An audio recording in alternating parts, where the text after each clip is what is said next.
Hi, my name is Aya. You're watching Aya Reads, and I'm here to talk about all the books that I'm excited about to read during the fall season. So, fall is here, and I'm very excited about it. I think it's way too hot right now. Actually, right as I'm filming this in September, it has been hotter than it has been all summer, I feel like. So, I'm just looking forward to just like the cozy season, snuggling up on the couch with a blanket, drinking hot chocolate. So, some of these books are definitely very fallish, and some of them I just have been meaning to read this year. And now, since we're almost at the end of the year, I really need to buckle up and read them. The first book is pretty intimidating, and it's Manacled by Senlin Yu. So, this is the only fan fiction on this list. So I've been dabbling with a little bit of fan fiction this year. Dre Miney is one of my favorite pairings, and I have been like back in the day I used to read a bunch of Dre Miney fan fictions, but I hadn't in a while until this year.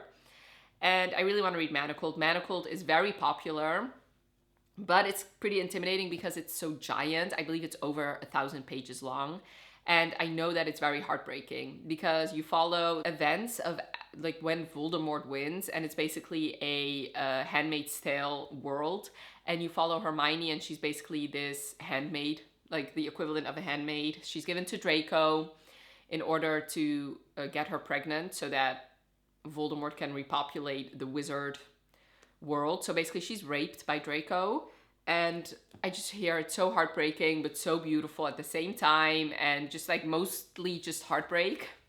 And like I said, me as a Dre Miney lover, this is a book that I need to read. So I'm very much looking forward to it. But like I said, since it is so ginormous and there are so many other books I really want to read, I hope I can get to it. I do want to vlog it as well, so definitely let me know if you're interested in that. And definitely let me know, would you want it to be like a spoiler vlog or a non-spoiler vlog? Honestly, I don't see how I can read this book without spoiling it, but yeah, I'm just really looking forward to it. Like I said, I don't know what it is about Dre Miney. I just love them. I love the whole, and I do believe that, and I've always said this, if Harry Potter had been like a teen young adult series, like aka Twilight, Hermione would have happened. Like Hermione 100% would have ended up with Draco. So yeah, these fan fictions definitely make me happy when I read them. I also really want to read Her Soul to Take by Harley LaRue. I have read a couple of Harley LaRue's books, and she's one of my favorite authors. I think she writes smut so well. Like, she's definitely my favorite smutty author. And so far I've only read her contemporaries. So Her Soul to Take is like the first like paranormal monster romance that I'll read by her. This follows a girl who is like this vlogger of paranormal things, and this cult has set her eyes on them to sacrifice her for this demon they worship. And then once they summon him, the demon becomes obsessed with her, and it's their love story. And like I said, I know Harley LaRue knows how to write smut, and I usually fly through her books, so I'm very excited about this one. And it is a trilogy, and the third book in the trilogy came out in August, so I know that if I love this book, I can definitely binge this series. And even though this starts a series, I know I can also finish it this year if I want to. So very excited about this one. I really want to read Ravensong by TJ Klune. So this recently came out in August in hardback. This used to be an indie published book, and I actually started reading I actually finished reading Wolfsong around the time TJ Klune got picked up by a traditional publisher. So getting a hold of Ravensong was a pretty big feat. I could only buy it as an ebook, and it was pretty expensive for an ebook. So I just patiently waited for Ravensong to come out, and now it has come out, and I really want to reread Wolfsong before getting to this one. But I'll also going to be doing that this fall. So I definitely will be rereading Wolfsong and reading Ravensong this fall season. I love TJ Klune. He's one of my favorite authors, and he is, since he knows how to write found family so well, he's the perfect author to write a pack dynamic. So the perfect author to write werewolf stories, in my opinion. I love the way he wrote the pack in Wolfsong, and in that book, this love story got teased because you follow Gordo and Mark, and Mark is a werewolf, Gordo is not, but they used to have a romance. This is a male-male romance, by the way. TJ Klune only writes male-male romances. And this is basically a second chance love story, and I love those. And Wolfsong just broke my heart. It was so heartbreaking to me, so I have a feeling that Ravensong will also be very heartbreaking. But I'm very excited about it. It is very big. There are a bunch of bigger books on my TBR for this fall, so That hopefully, like I said, since obviously it is colder out, I'm definitely going to be spending more time at home curled up with a book. So very excited about this one. And like I keep saying, werewolves are my favorite supernatural creatures. I know a lot of people love vampires. I'm a werewolf girly, always have been. I just am excited to read all the werewolf stories. Speaking of, I also want to read Raised by Wolves by Jennifer Lynn Barnes. I've never read this one, but I have owned it for a long time, and this is actually on my These Books Will Self-Destruct in 12 Months video. So if I don't read it this year, I'll definitely never read it. And since it's a werewolf story, a paranormal story, I'm gonna read it in October. This is about a girl whose parents were killed by a werewolf, and then she actually gets raised by werewolves, like a different pack, I'm pretty sure, and then she falls in love with another werewolf. I hope with my whole heart and soul that this is going to be the nostalgic paranormal young adult romance that I've been craving. This year I actually read another werewolf story, or tried to read, Blood and Chocolate, and I hated that one. Like, that book had everything I actually hate about this era of books. Although I do have to say, I think that one came out in the 90s, I'm sure. Anyway, so this book actually came out around the time that I really started reading again in my teens. So I really hope that this is full of nostalgia. Plus Jennifer Lynn Barnes, isn't she like a pretty popular author? Let me actually see which books she has written. Yeah, The Naturals. Oh yeah, The Inheritance Games, and oh, no, that's not her. I wanted to say Truly Devious, but that's not her. So she's a pretty popular author. So I do have high hopes that she can actually write really well. I really want to start and finish The King of Scars duology by Leigh Bardugo. So this I've been meaning to read all year. This you can't actually see. Let me just hold this book up. So I actually reread the Shadow and Bone trilogy plus the Six of Crows duology last year and this year in preparation for this one, because I actually started reading King of Scars and I got to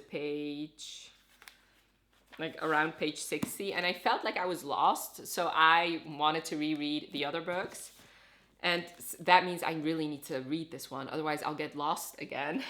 Basically, this book, you follow Nikolai and Zoya from the Shadow and Bone trilogy, plus you follow Nina from the Six of Crows duology, which I love all those characters.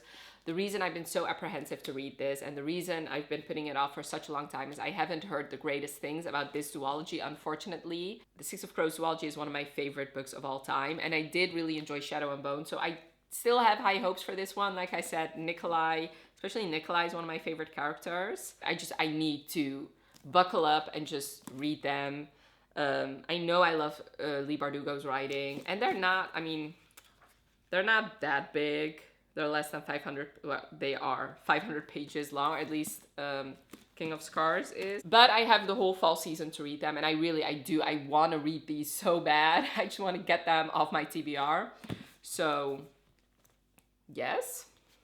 I also really want to get caught up on The Bridge Kingdom by Daniel L. Jensen. So I actually read the first 2 books in this series. Basically, this is a series with 3 different duologies, and each duology follows a different couple. So this series will have 3 different couples. The first one is Lara and Aaron, and the second duology you follow Lara's brother and his love interest, and in the third duology you follow Aaron's sister with her love interest. So the second duology will be concluded this year, actually, so we'll only have the third duology to wait for. But I've only read the first 2. Danielle L. Jensen releases her books on audiobook first, which makes the wait for these books very long for me because I cannot really listen to audiobooks, especially fantasy audiobooks. So I've never started the second duology, so I really wanna. So I just actually recently reread Bridge Kingdom, which I loved. I loved it just as much as the first time around, and I'm planning on rereading the second book. And then I'm all ready to read Inadequate Air, and I believe the fourth one comes out in November, which, let me see what that book is called. The Endless War. So you actually follow in the second duology, like I said, you follow Laura's brother, and his name is, you follow Zara and Karis. Once I read that one, I'll be all caught up in the series, although I do have a feeling she just started writing another series, so I do have a feeling that I'm gonna bite myself in the ass, because The fifth book has not been teased in any way, shape, or form. I don't think she started writing it, so it's gonna be a long wait for the third duology in this series. Then I want to really read some Rebecca Yarros that is not Fourth Wing. So I know she writes a lot of military romances, and I have not read a whole lot of military romances in my life, so I really want to read some of those. I have heard, before Fourth Wing came out, I have heard great things about The Last Letter and Great and Precious Things. And she recently published The Things We Leave Unfinished, and In the Likely Event is also a pretty recent. Like, I think In the Likely Event she published this year as well. I think she had 3 books come out this year. Like, she's a writing machine. So I don't know if I'm gonna read all of them, but I do want to read some of them. The Last Letter is one I'm very interested in. And The Things We Leave Unfinished I already own on ebook. Which actually, let's just read the synopsis for The Last Letter. Because I heard a lot of things about it from, what's her name? Shelby from Shelby Taggart Reads, which she doesn't post on YouTube anymore, but she does have an Instagram, which I'll leave linked for you. Yeah, I think this is just heartbreaking. I think this is a story about a girl whose brother dies, and before he dies, he writes a letter to his best friend who's also in the military, telling him that if you get this letter, it means I'm dead, and I want you to take care of my sister and her children, which that's just heartbreaking to me. Like, military romances are really heartbreaking. Yeah, let's just see if I'll cry in these ones. But like I said, I am planning on vlogging it just to see if I'll love her military contemporary romance as much as I've loved Fourth Wing. Then I really want to read Love Theoretically by Ali Hazelwood. I recently actually just got it on ebook because it was on sale. I only read The Love Hypothesis by Ali Hazelwood, but really, really loved it. And I've been hearing great things about Love Theoretically. Because her second book I own, but I still haven't read, because that one got more mixed reviews, I think. Whereas Love Theoretically has been getting rave reviews across the board. This is about a theoretical physicist and a experimental physicist, which I'm not... STEM is not my thing. I never really understood physics or that kind of shit. So basically, I don't know, these two professions are at odds, I guess. Anyway, she doesn't earn a lot of money, so she also has a second job, which is being a fake girlfriend for people. Her favorite guy that she's a fake girlfriend for actually has an older brother who's the experimental physicist. So once they meet in a professional capacity, he thinks that she's a liar, and then tensions rise, and it's like the typical Ali Hazelwood character with a tiny girl and a huge man. I don't know, I really loved The Love Hypothesis, so I'm very excited to read Love Theoretically by her. Next, I want to really, really read Yours Truly by Abby Jimenez. I've never read an Abby Jimenez, but I've heard great things about this book and the first book in this series, which is called Part of Your World, which I've not read Part of Your World yet. I did buy that one, so maybe I'll read both of them, but I'll definitely for sure read this one. This is a book about 2 doctors, which... hopefully it's gonna give me Grey's Anatomy vibes. I believe you follow older characters because one of them has just gone through a divorce. I think it's gonna be a hate to love. And I really love this cover, which is the US cover. The UK cover is really ugly. I don't like that color, which I'll leave a picture here. So I'm very excited I could snag the US cover. So like I said, I've just been hearing great things about Abby Jimenez, and I really wanna know what the hype is about. So I'll definitely be reading this fall season. And last but not least is Divine Rivals by Rebecca Ross. This has been getting mixed reviews. I know some people, this is their favorite book of the year, and some people really did not like it. So I bought it, and I really want to know where I fall. This is the UK cover, and I love both the US and the UK cover. They're vastly different, but I couldn't get the US one. Otherwise, I would have definitely bought it as well. Or... but let me just see what I think of this book before I start buying 2 editions of it. This is a historical fiction, but also a fantasy. Although I do have to say, don't go into it expecting a fantasy. Expect just historical fiction with like magical elements added in. I don't really know what this is about. Let me actually... So it says here, after centuries of sleep, the gods are warring again. So I hope this reminds me of Lovely War. It does give me Lovely War vibes, which is also a story about the war and like gods intermingling. But this is about a girl who writes letters to her brother who's off to war. But instead of going to her brother, they or like they get sent to this guy and he gets them in his wardrobe, I guess. So he writes back, and so they start communicating. This is a young adult book, but I'm actually excited. I've not read a young adult fantasy book in a while now, and I have been in the mood to read historical fiction, so hopefully this is everything I want it to be. It says here, Shadow and Bone meets lore, which I don't get Shadow and Bone from this, but I guess we'll see. So yes, those are all the books I'm planning on reading this fall. Hopefully I'll get to all of them. Definitely let me know in the comments below if you've read any of these books and your thoughts. And I really would love to know some of the books you're very interested to read during the fall season. If you got to the end of the video, definitely leave me a bat emoji, I guess, for Halloween, which is obviously smack dab in the middle of fall. And I really hope you enjoyed this video. Thank you so much for watching. Have a wonderful rest of your day, and I'll talk to you later. Bye.